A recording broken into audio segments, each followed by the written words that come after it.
Should he be a sell high? Because right now, what I'm looking at is his expected fantasy points per game is 11.5, which in half-point PPR leagues means he should be more along the lines of a high-end RB3. He's actually putting up 14.5. So he's outperforming his expectation with his injury history, knowing RJ Harvey might get more involved as the season wears on. Is he a sell high to you right now? These kinds of questions in a vacuum are hard because it's always roster dependent. Sure. I mean, right now he's performing very well for you. And so why would you want to get rid of that? I mean, you probably drafted him low enough because RJ Harvey was the darling in preseason. You probably drafted him low enough that you've got two running backs ahead of him that you were counting on. Now, unless those two running backs are Ashton Genty and Chase Brown, I mean, you're probably getting okay production from them too. And you could maybe afford to dangle JK Dobbins out there and see what he'll bring you back as. I would do it. Yeah. After this week, if he pops against it, which I expect, obviously, as having him ranked as a running back 1, if he pops this week, yeah, go ahead, dangle him out there, see what you can get for him because you drafted him so low. Almost anything you're getting either out of him or from him in a trade is icing on the cake compared to what you thought you were getting. I agree. And you know what? I think consequently, RJ Harvey is a buy low. I do. I think RJ Harvey is a buy low. I'm sorry. I love Dobbins. I hope he does great, but I don't see him being able to stay healthy all season long. He's never been able to do it. My number 2 is Chase Brown. So just to bring this whole conversation full circle on back, I said I was going to get to it again later. I'm not going to rehash everything that we talked about, but there is another stat that I would like to say, and it kind of builds itself off of the reason why I talked about Ashton Genty wanting to sell him. I don't want to sell Chase Brown if you have him. Unlike Genty, Brown is 7th in expected fantasy points per game, which tells me the overall usage is there. He just needs some luckier breaks. He's involved in the passing game as much as we would want him to. He's involved in the rushing game as much as we would want him to. He's on the field a crazy amount. It's just not working out well right now.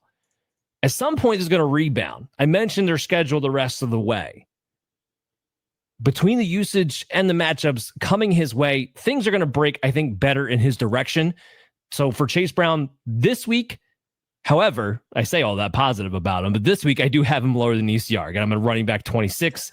ECR's got him at running back 18.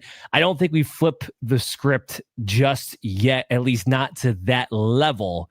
And I think it's better to adjust your expectation for Chase Brown heading into this week in case you have another option to pivot to that maybe you need some more pop. So quickly, give me your number 3 guy. My number 3 guy here is Justin Fields. I have Justin Fields ranked as QB 14 if he plays. Of course, this is contingent upon if he plays, but I would be 7 points over ECR if he does play here. Look, again, it's Justin Fields. We know that the guy can run the ball. We know that every time he's been a full-time starter on the real field, he's been a number 1 quarterback type fantasy starter. He had almost 30 points for your week 1 there against, Pittsburgh. He got hurt, unfortunately, against Buffalo, but before he got hurt in that game, he had run the ball 5 times for 49 yards again.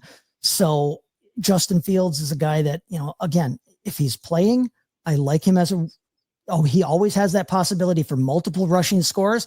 He's throwing to the best, wide receiver that he's had in his career with Garrett Wilson, who's playing well this year.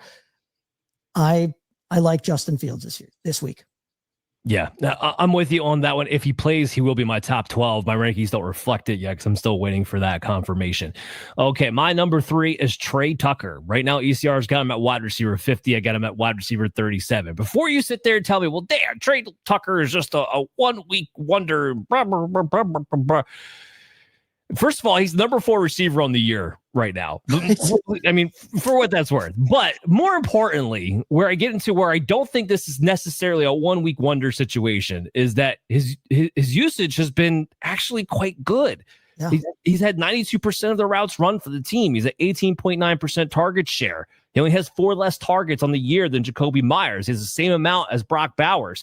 He's very much involved in this offense. And then he has the team high of 27% of the air yards on that team on top of it. So the big plays are there. He's as involved as Jacoby Myers. He's as involved as Brock Bowers. This is a team that's going to be in a lot of either negative or shootout scripts that we've already seen so far this season. Geno Smith's a good enough quarterback most weeks to get the ball out there to give his guys opportunities. And this match against the Bears is one of the higher over-unders on the week at a 47.5. And their secondary has been undermanned and will continue to be undermanned most of, if not all of the season with the injuries that they've faced right now. So Trey Tucker to me is definitely, is he baby boomer bust? Sure. But I think he's got some serious pop that you want to consider at the very least in your flex situation. I might even bring him up during the DFS cocktail hour.